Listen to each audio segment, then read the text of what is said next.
I've read so many places that this is the golden age of board gaming, and in many ways, I think it's also a golden age for RPGs, particularly because there are so many easy ways to publish supplemental material and ancillary material for solo RPGing and get it out to players. And this video is going to, it's a compilation video just showing you some RPG supplements and other materials that I've collected over the past months and year that people have either sent to me or I have purchased that I think enhance my role playing, and some of which wouldn't necessarily fit into another video, but I wanted to make you aware of it. And I think I first got the idea for the video when Martin Knight reached out to me telling me that he was having a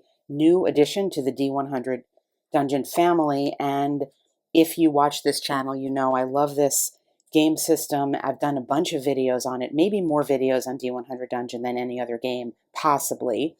And for this video, in this particular case of D100 Dungeon and the rest of the material that I discuss here, I'm going to put links as best I can to the videos the related videos I've done below, and also the contact information for you to get these materials if you want them. So Martin Knight reached out to me and asked if I would like a copy of his latest offering, and I said that I would, but that I couldn't really promise a video on it because it is a campaign book, and it's hard for me to show a campaign book without sort of ruining the book. But he sent it anyway, and I just kind of kept it to the side with the thought that somehow I could present it in some manner, and that's what I'm doing now. He also sent me the D100 Dungeon mapping game comes with cards, and so this campaign book has all these new enemies in them, and you can integrate these enemies with the other enemy cards that you might have if you're playing with the mapping game.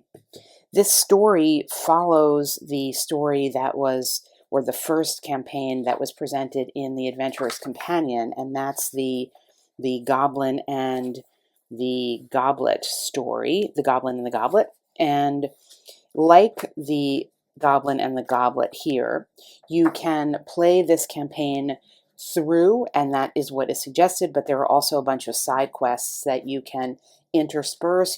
They're optional. You can either do them or not. He says at the beginning of the book they're a little bit harder than playing through the main campaign here. And this takes place in Westport, which is one of the 4 continents in the world that he's created. And D100, or excuse me, the Goblin and the Goblet took place in Northreach. It is not necessary that you play the Goblin and the Goblet first. You can just pick it up here if you want, and then it just tells you a slightly different place to start.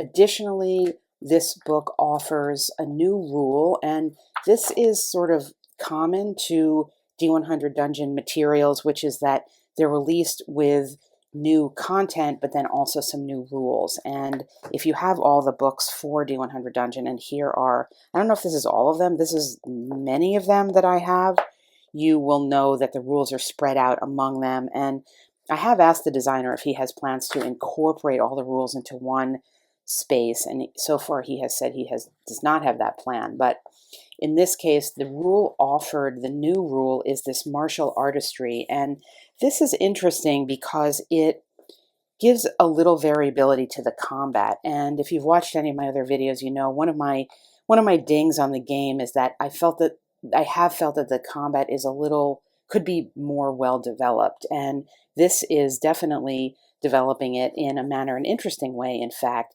which is providing an MA, martial artistry value, that is a combination of strength, speed, and mind. So it's using all the characteristics of your character, and it's adjusting them and essentially giving you an average, and that's your beginning MA value. And then there's some somewhat, I would say, there's a detailed explanation here of how you advance that value. That's perhaps could be a little bit clearer written. It's not that complicated, but it then provides you with various moves and strikes that you can choose to use in combat, and it will tell you what the value off of your MA is if you decide to do that. So if you try to do a body strike, you just have to subtract 5 from your MA, and it explains what the outcome is, or the bonus that you get on a successful body strike or a successful pin or what have you. And this is great because this is very, very, it's thematic to what a martial artistry skill would be, but it also allows you to visualize the combat in a way I think that provides something that has been lacking in the game. You can do a shadow punch, for example. You could do a body pinch, grapple, a sidestep move, etc.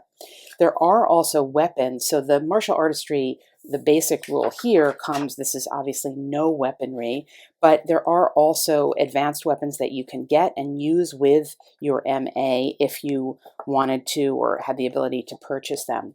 So this is an optional rule. It comes in this book. I think it will add a lot. I have not played yet with this rule, but as is always the case, when I get and look at a new D100 Dungeon book, I want to make a new character. I want to play again the game, and in this case, I want to do this campaign quest. The story in the other campaign quest was great, and the rewards that you get for going through the story are useful, and you feel satisfied when you have what you need to advance the story. And I think in D100 Dungeon, it really expands a very, very basic concept of a dungeon crawl into an adventure story, and it's taking your same character and doing that. And here you can use the quick start rules. You have to have a character that has an adventurer who has completed the first 5 training missions, and at the very least an additional 5 quests made up from either campaign quests or those found on these tables. And so you have to build up your character, but there are rules for a quick start adventurer to get them to a certain place without having to go through all of that. So that is a look inside a new offering on D100 Dungeon. And if you've never played D100 Dungeon, I would recommend starting out with the first book. Well, you need this because these are the basic rules. And if you're interested in campaigns, then I would go to either this new one here, which you can play, or to the Goblin and the Goblet as a way of getting going. I did a video a while ago on these Pocketland's Geomorph cards, the High Seas and the Kingdom cards, and I demoed using them. I love them, and they're great. And the designer reached out to me a little while ago saying he had a Marshes expansion that he wanted to send me, and I said, again, can't promise a video just on that, but I love these cards. And as with the other set, these are grouped into, on one side you can get a specific aspect of the larger thing. So here, for example, we have swamps, bogs, and there's dead forests. I think those are the 3. And then, of course, on each side, each back, are the specifics of the map that you get. There is a terrain key here, so you can see what the various things are. And then there's also these numbers here, which correspond to very simple mapping rules that are available online if you want to use his mapping rules to create an overland adventure with these cards. The video that I did really demonstrates how I use them, and I think they're just, first of all, the physical production of them is really nice. It's a nice linen finish, and the artwork to me is extremely inviting, and it's an easy way in a variety of ways to just generate some overland map. And you could combine these, you could do them totally randomly and just combine them all. So I don't know how, actually, maybe the high seas might need to be separate because you wouldn't necessarily all of a sudden find yourself in an ocean, if you went from the land. But certainly the kingdom cards and the swamps could be combined, or maybe the high seas and the swamps could be combined in some manner to create a very easy travel scenario. Just to review, here on the high seas we have, there's more swamps here, hills, shallows, mountains, forests, the deeps, and roads. And again, having the distinction on the back and then the variability within the distinction allows you to plot out, well, I want some mountains here, I definitely want there to be some forests. The combination of this kind of larger scale geographical area with the specifics of the cards it was a very smart decision to do that. Although when I have to admit, when I first saw the cards, I felt like, well, why the backs are all different? How is that helpful? Oh, here's grasslands. But I can see actually that it's extremely useful because you can then have a better sense of how you can map out the environment. Now, I suppose if you want it to be totally unknown to you, you could select your cards, and then when you were actually drawing one, you'd have to just not look at the back because the back is going to say to you, oh, well, here's a swamp card. But obviously it's a supplement. It's very flexible, and there's also a little weather table here that could impact your travel, and you would follow the rules on the website, which I will link below to determine how that works. So these are Pocket Lands Geomorph cards. I really, really love these. And if you're looking to create some type of overland experience in an easy way, I recommend this. The designer of this game, Journey, Luke Miller, reached out to me a while ago to call it to my attention.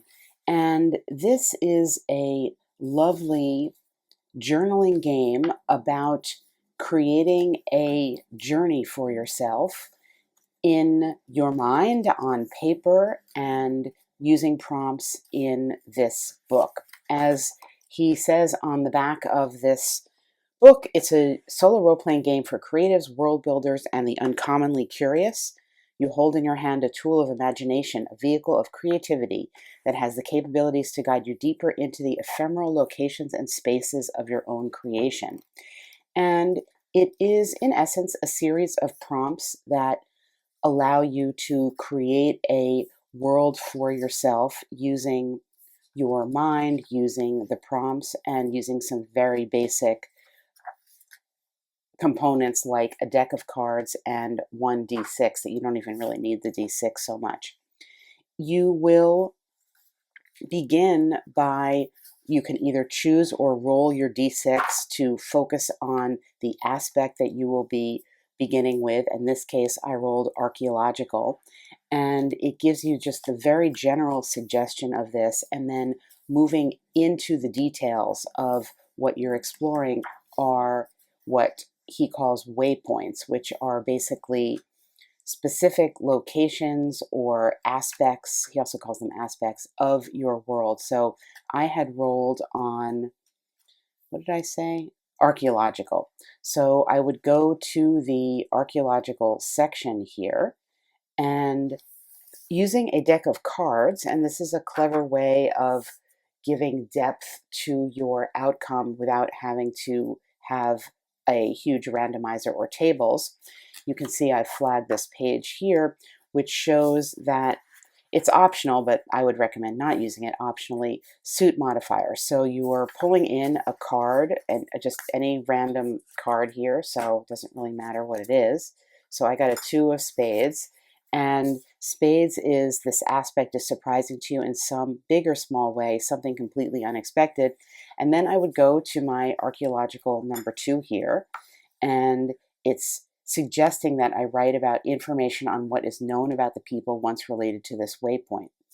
Now, as you can see from just this amount of looking into the book, it's extremely open-ended. This is not a book of random tables. This is not a sitting down and getting all the information for you and then maybe piecing it together like with a line. You're really the one drawing the picture, and these are very open-ended prompts. There are some more, I don't want to say descriptive, but suggestive information. So for example, in the back of the book, there are these appendices, and you could go to archaeological, like if you just rolled up archaeological and it was kind of like not suggesting enough to you, you could go to the back here and think to yourself, okay, well, what's the kind of scale that I want to be working on here? And there are suggestions if you wanted to work on a galactic scale. You could be investigating, say, a spaceship graveyard.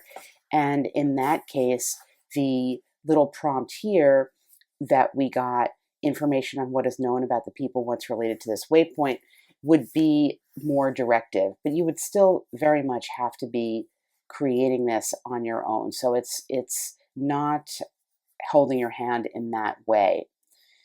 Getting back to this appendix, you could go to their suggestions for planetary and natural. So you could be doing ruins or ancient ritual stones, or down to the level of municipal, catacombs, cemeteries, hidden subterranean structures, or even just structural, secret compartments and panels, layers of wallpaper or flooring.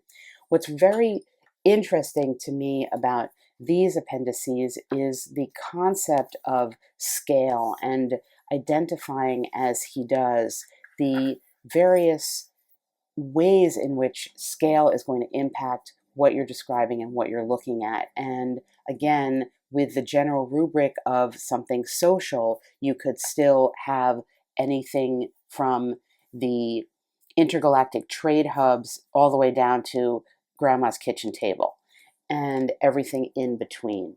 So it's useful to think, I think, as the soloist, it's useful to think about scale in your games and the way in which scale can be used, even just as backstory. If you have a local level story of traveling from point A to point B and you wanted to sort of flesh that out, this book, Journey, could be a great way of doing that, and just providing more of the world and providing more of a three-dimensional experience and thought process for what you're doing. There's a lot in this book at the beginning about sort of getting ready to have the proper mindset to be thinking about this. And then even at the end here, there's reflection prompts about what things did you learn about your setting? Did you find yourself with any unanswered questions? It's meditative in that way, and it takes a look at the process of creation and how that can impact a person and what a person might mentally need to do to prepare for that. It gives a great example at the end, and I think that it could be useful to even read this through. This is broken up.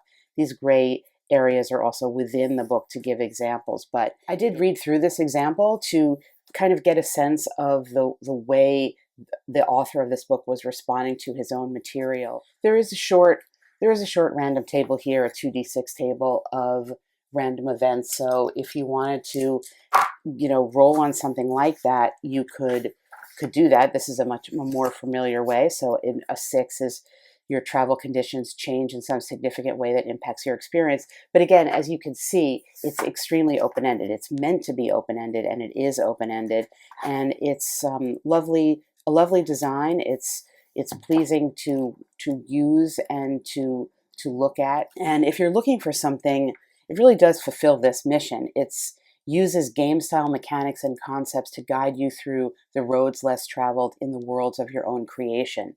I think if you are somebody who finds that you're creating characters and feeling that everything outside of the immediacy of the character is just kind of flat, starting with something like Journey could really enhance your sessions. Another overland adventure randomizer that I have is this Hex Crawl Adventures by Luke Kennedy. This is from the Basic Fantasy website. It's a Basic Fantasy role-playing supplement, although you could use it in other ways. And basically, it is a short set of rules for creating some activities and some outcomes and some adventures in an overland way. There are lots of rules for terrain, what to explore next, vegetation, and points of interest in the land. There are water rules and settlement sizes. It's basically a series of random tables, but it's keyed to Basic Fantasy, although you could use this with other things, obviously. And it gives you a lot of variability. There's dungeons and caves, of course. And then within the dungeon, you have more details for the dungeon rooms. Obviously, there's a ton of stuff like this available in this RPG space. There's traps, legends and rumors, but I haven't used this in a video yet, but it's a nice mix of giving you some specific land details, but then also some events that can happen. So it's a light framework that you could use to put together a hex crawl and an overland situation, or even establish the basis for a map with different things going on, and then sort of choose where you're going to go. So that is the Hex Crawl Adventures, and that's available from Basic Fantasy. And then the last thing I'm going to talk about in terms of wilderness, I truly can't remember if I already talked about this in a video. I bought this wilderness dressing and also the dungeon dressing that we're going to talk about in a second from, I don't remember where I got it actually. It's from 2015, Raging Swan Press. I don't know whether it's still available. This is a very detailed, again, set of random tables to roll on for features, castles, ruins, caves, people who live there, bandits, travelers, events in the borderland.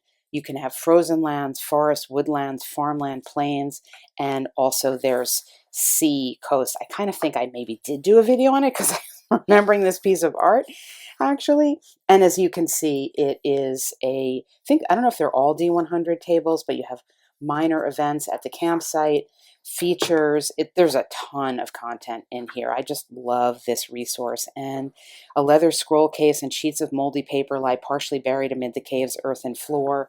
Just a little bit of something. You could pick that up and make it part of your story. You could just ignore it. You could just have it as flavor. You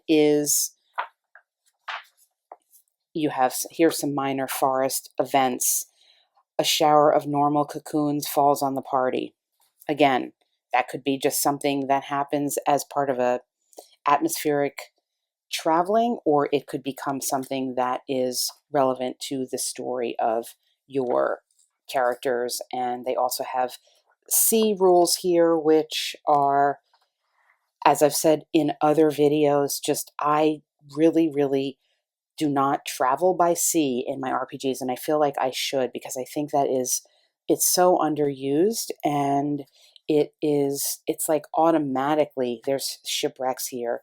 It's just automatically thematic because the whole thing is like you're on a boat. You can't really forget about the fact that you're on the water. So that is the wilderness dressing resource that I feel like I may have already shown, but I just love this book. If you've watched my channel, you know how much I loved playing this game. And there have been a lot of supplements, fan-made supplements released for it based on the open license. And one of them that I'm really struck by is this Cities of the Dying Land by the Reverend Uncle Bastard. And it lets you, with just a few rolls, and you can see here, you can create a city as detailed as population, the type of buildings it is, the sounds that it is. You could give it a name. Even there's like a governmental role. So for example, you could create like a whole witch city. And then within that, you get just enough flavor, like really RPG related flavor kind of things, to flesh out the city enough to make it be a perfect starting point or destination point for a session, or maybe just a point along the way. You have sense of what happens with strangers, the type of religion it is. It's given unique features, and you could create a citywide problem. There's the names of taverns and the descriptions of it, various residents you can roll for in there, and you can even have encounters. So you could actually use this to even begin a whole adventure, or show where you're going in an adventure and pick up some weapons at the market, or entertain yourself in some dubious ways. There's a D10 unusual objects table, and there's pets and holidays and customs in a very efficient way. This provides a lot of flavor. So for example, with just a few die rolls, I got the city of Shadow Harbor, which is ruled by a judge, and all the way down at the end, I found that it was built on the site of an ancient siege between a cult and a local warlord. And that told me that the warlord was so successful that he created this whole city that was ruled by a judge that he is controlling. That's like a puppet of his. Strangers are questioned. That makes sense. The religion of the city is children of the slithering death. There's a crumbling tower, and there's a citywide problem of revolt. And maybe what this means is that there were some ancient cult members who did not quite get vanquished and lived at in the innards of this city and are a constant source of problem and revolt. There's an inn called the Bloody Assassin Inns, and it is offering up some daily specials of troll steak, monkey brain, and algae. Mercenaries live in this city, of course, and perhaps the mercenaries are affiliated with this cult. Perhaps the cult members on the underground are trying to hire some mercenaries to revolt. The outskirts of the city have some undead that are rambling around, and this has been a problem. You could go to the market and buy a nail club or a basilisk tooth, and there is this rumor of the undead on the outskirts. So this local fool who is talking about the undead perhaps actually is in the know, because when you leave the town, there are some undead there. Is the cult an undead cult? Maybe that could be developed. Again, this is just a few rolls of the die here to show you the possibilities of this supplement. You could put this into the Mork RPG. You could put it into anything that you were doing as either flavor text or, as I said, a destination or a starting point for your folks. And now we're going to go from the outside to the inside. And the inside, of course, means dungeons. Now, there are a ton of random books of dungeon tables, and probably that is what exists most in the RPG world. So I'm not really going to focus on that too much, although I will just go through this for a second, even though I think possibly I've already shown this to you, but there's so much stuff in here, as you can see, just the small print. And you have altars with characteristics and appearance, archways, corpses, concealed doors, entrances, legends, what's in the goblin's pockets, illuminations. I mean, there's a whole section here just on fireplaces, and the level of detail. Again, you could just really go through and create something so detailed. A hearth's frame of white stone is carved into skeletal arms, hands clasped over the fireplace. You could start an entire adventure that way if you wanted to. This book is chock full of, here's a miscellaneous features of various types of graffiti that you might find. So the strange atmospheres. I mean, if you love dungeons and dungeon dressings, this is a great resource. Again, there are many. This is one of them, but it's just one that I found to be extremely useful. But really, what I want to talk about in this portion of the video in terms of dungeons and RPG supplements is not the random tables.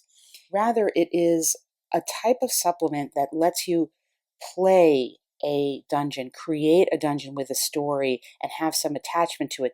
Then you could either leave behind or bring into some adventure. And there are a number of things that do this. I guess they're sort of a hybrid between a game and some type of a supplement. I'm going to present a couple here that I know of that I have played, but I'm sure there are more of them. And the first one I came across was this How to Host a Dungeon, the solo game of dungeon creation by Tony Dowler. This is the 2019 edition of the game. There was an earlier edition of the game that I actually had played, and then after I played it, I became aware of this one. What it says, what is this? How to Host a Dungeon is a solo game of procedural dungeon creation. It's a game, but it's also a pastime. You create maps, stories, and worlds. It's a solo game. You're going to be creating your underground world full of monsters, treasure, magical mysteries, and the ruins of underground civilizations. You will be drawing the game and then also, or drawing the dungeon, but also playing it out using some die rolling and some rules to see what happens over the history of time. And you start in the primordial age, that's the dawn of your world. So you will create an overview, and it's recommended, and I actually did do this with tracing paper, that you can build this up using tracing paper so you can sort of see the different levels, but you don't have to do that. But it's a sort of visceral pleasure to do that and see the various levels and how time has impacted your world. So you start with everything from a creation story to various, he calls them nexuses, the features of the dungeon, things that occur within the dungeon that are of significance, and you go through and create each stratum of the world and things that might happen within it. And you draw that out, and you also then have the impact of what happens in that world. And as the time passes, you have different civilizations that rise within the dungeon and populate the dungeon, and you can have you have choices here of aliens, dwarves, deep elves, demons, or magicians. And then there's various rules to show you historically what happens as your dungeon is inhabited by the individual peoples that you choose in the various civilizations. So everybody has slightly different rules and what happens and the life cycle of that. So for example, if you're the deep elves, you have this mining colony, and you have the types of events and things that you would expect to have happen in mining, and you are using, there's sort of benefits and detriments, I can't remember what he calls them, that happen over the life of your dungeon. So the scale of this is very large. The time scale of it is very large, yet you're playing out on a smaller level what happens over that period of time and how your dungeon changes and develops. And eventually getting to the end, there's also some cards that you can use because you have encounters in the dungeon. And what's really cool about this, it creates the whole life cycle of the dungeon. So regardless of what civilization you're using, there are end of civilization rules that are specific to that civilization. And when you go to the end of civilization rules, in effect, what you're doing is it becomes the age of monsters. And there are rules for the age of monsters, and there are monster cards that you use to show how your dungeon has become overrun with various monsters, and they can be keyed to the civilization that you had. And then when the age of monsters is ending, the game's not over yet, because it then turns into the age, what's called the age of villainy. And in the age of villainy, in essence, the competing monster groups, one of them is going to take over, and it says ascends to greatness, threatening to conquer the dungeon, and after that, the world. And so you end up at the end of this game with a dungeon that you've created over time, and it has events in it and treasures, and you will have the memory of things that happen in the dungeon for your experience of this game. And of course, you could take this, I haven't done this, but you could take this dungeon and have it be part of the lore of your world or the memory of a character in your world, and somehow bring it into your RPG adventure or your campaign. Dwarf Mine is a game in a similar vein, and we're looking here at the designer credit and the publisher credit. This is on a much smaller scale because you're just developing one mine and you play dwarves. And we're looking here at an example of a game I played where I didn't actually get to the end because I died. I upgraded my combat die enough, but then I kept rolling. I encountered a goblin war party here in my trading post, and I kept rolling ones and twos, and I think they were only rolling a d6 for combat, but I died out. So that was unfortunate.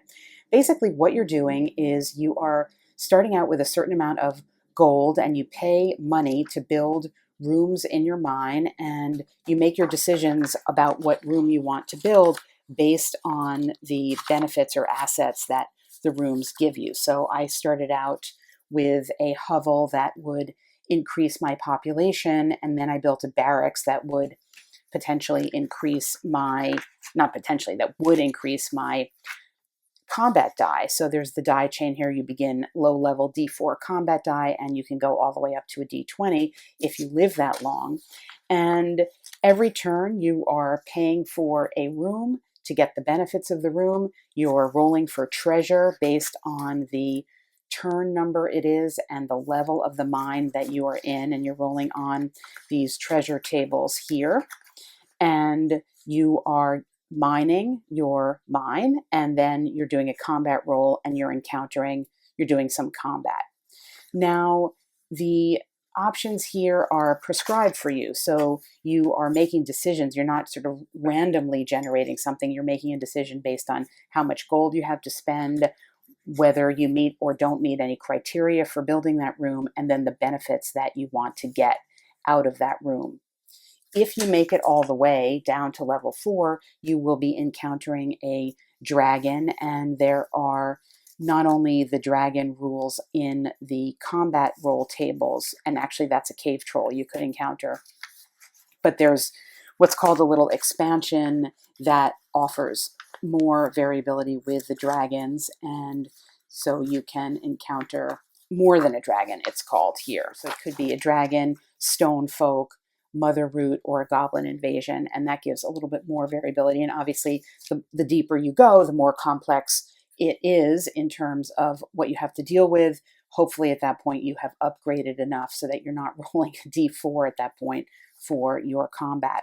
The game's really simple, and there's some decisions to be made. For example, I chose the trading post because I wanted to be able to use the ore that I mined and exchange it for gold to build bigger rooms. Unfortunately, as I said, I was a little bit over aggressive by going down to the 3rd level, and just that combined with bad die rolling, I went down with my population too low, and I was too eager to get to that point. So there's some strategy involved. It's a very light game, but it connects you to a mine. Now, when I did this one, I didn't actually name my mine, I realize here, but you can give your mine a name, you can have a leader for it, and you can, actually, I realized I failed to do that. You can keep track of your mine history. Now, I just did a very rudimentary keeping track, but you could really develop this into a narrative and a story. And again, this could be simply an abandoned mine in your adventure that you're passing through, and this could be a little side thing that you did. Obviously, it could be a game in and of itself, or it could be a location that you later went back to, putting on top of it other rule sets. Maybe you go back in and look at the bodies of the various enemies that you killed and loot them for treasure or something like that. It is both its own little pen and paper game, and it is also something potentially that could be used as an add-on to a world that you're building, or to a character's memory that you have, or both of those things, or different of those things. I will say that one of the things that sometimes happens is you can end up, depending on your rolls and the modifiers, ending up somehow fighting the same type of enemy multiple times in a row. But again, that could be a story in and of itself. It's a simple game. It is enjoyable, and it definitely executes its theme well, because you feel like you've created something, and you've thought about the placement and the money management. And I didn't mention there's also prestige that you can get along the way that can contribute to your success at the end of the game if you are counting it that way. And so there are trade-offs to be had. It's a light game, but there are some decisions along the way, and it really does, it attaches you to a mining system, and it gives you some history of having been an inhabitant there and exploring it, creating it, and fighting various enemies within it. The next game I want to present or talk about is Xumbra. This is a playable dungeon generator, and it is perhaps the most detailed and fleshed out of the dungeon related things I'm showing in this video. It says you and up to 3 friends sit around a campfire in a rowdy tavern or right outside the dungeon entrance. You're huddled over a parchment, telling the stories and rumors you heard of this dangerous underground lair. Together, you will try to reconstruct it from the unreliable information available to you. In Xumbra, you will play dungeon cards and make sense of how they relate to the dangerous forces of the dungeon. Together, you will draw the collaborative map of the dungeon and see it slowly take shape. In the end, you will have built an interesting fictional place with its unique threats and rewards. And indeed, this is what happens, and also you can take this fictional place and, again, place it into your story, your RPG session, or just have it as something that you did. This is the heart of this game, I think, are these dungeon cards, because they're a combination of a very general item and then some suggestive questions, adjectives, things that just give you enough direction to spark your creativity in digging deeper a little bit in the detail of what you're doing. And I'm not going to go through, there's too much to go through here, exactly how the game is played, and perhaps that would be for another video. But I do want to just go through some of the overview and what the different layers and parts of what you are helped to develop here. So there are aspects, which are the overarching sources of peril that make the dungeon dangerous. We talked about the dungeon cards, and we'll look at them as I'm talking a little bit more. There's the overall sort of guide about what the dungeon is going to look at, and then digging deeper into the specifics of the architecture and the features there. And then, of course, it's a dungeon, so it's full of threats and it's full of rewards, and these are sort of wax and wane during the course of the game through the game rules and little tokens that you'll use to represent them.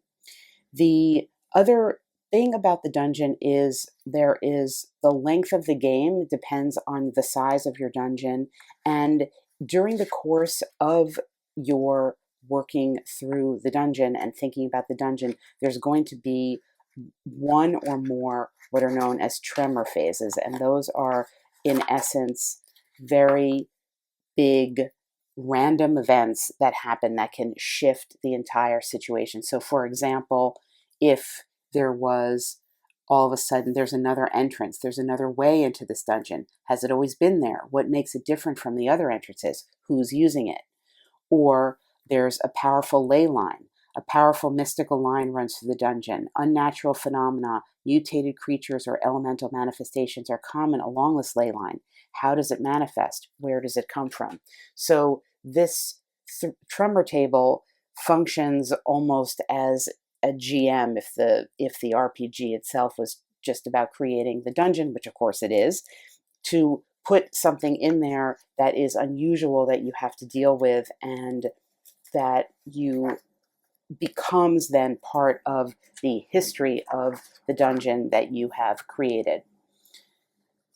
There is an emphasis here on discussion and planning and thinking, and of course this would be true if you were playing this by yourself or if you were playing it with, as suggested, you could do here, up to 3 friends.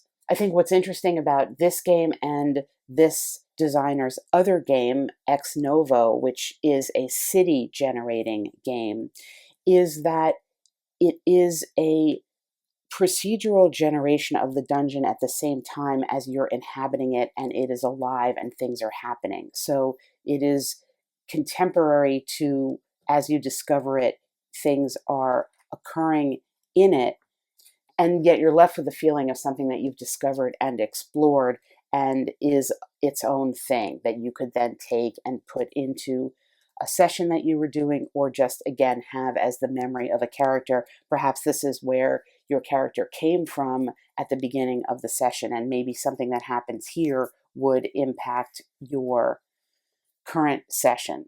I think the dungeon cards, I think there are 80 of them that are included here, could also very effectively be used in just outside of this game set as prompts for solo RPG sessions that you may do along the way. This and Ex Novo, I think, are extremely well developed and rich and leave you with a feeling of creation of something that actually exists in a world that you could then go back to. I was really excited when this package arrived. I wasn't expecting it to show up so soon, but I got a copy from Avery Alder, the designer of The Quiet Year, which is a map drawing game. And I wanted to start by showing a little unbagging of it. You can see here it has a little bit of a heft to it. There's some tokens in here that are heavy. And it says, "For a long time now, we were at war with the jackals. Now, finally, we've driven them off, and we're left with this, a year of relative peace. One quiet year with which to build our community up and learn again how to work together. Come winter, the frost shepherds will arrive, and we might not survive the encounter. This is when the game will end. But we don't know about that yet. What we know is that right now, in this moment, there's an opportunity to build something.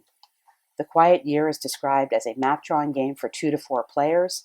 It blends role-playing and board game elements, inviting you to create a community and explore its struggles across 3 to 4 hours of play. Civilization has collapsed. What happens next?" Let's open this bag and take a look at the components of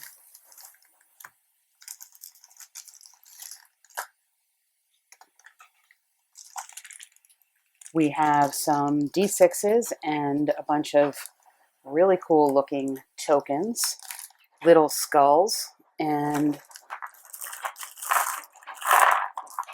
quite nice. They're made out of something with some heft. And the rule book, Build Community After the Collapse. This was first released in 2013, and this iteration that we're looking at here is from 2019, published by Buried Without Ceremony. And again, I mentioned designed and written by Avery Alder, with design insights from Jackson Tegu. Chapter 1, Gather. As the facilitator, read this entire book ahead of time. Complete the tasks outlined in this chapter before others arrive at the table. And I should say that, as you know, if you're watching this channel and you know anything about this channel, I do solo RPGing here. So I am going to find a way to play this out solo, and that's what we will be taking a look at. And we can see, I really haven't investigated this too much in terms of how or whether it would need to be significantly modified for solo play, as we take a look briefly at the cards here. So just wanted to give a quick look inside this edition of The Quiet Year. Now, I am going to do a separate video on this with a demo of gameplay and a demonstration of how you can use the world you create or create a world using some other materials and then bring that world into your solo RPG play, or actually play out the world, perhaps using a different rule set. So that will be coming up as well. Say peace out. Peace out.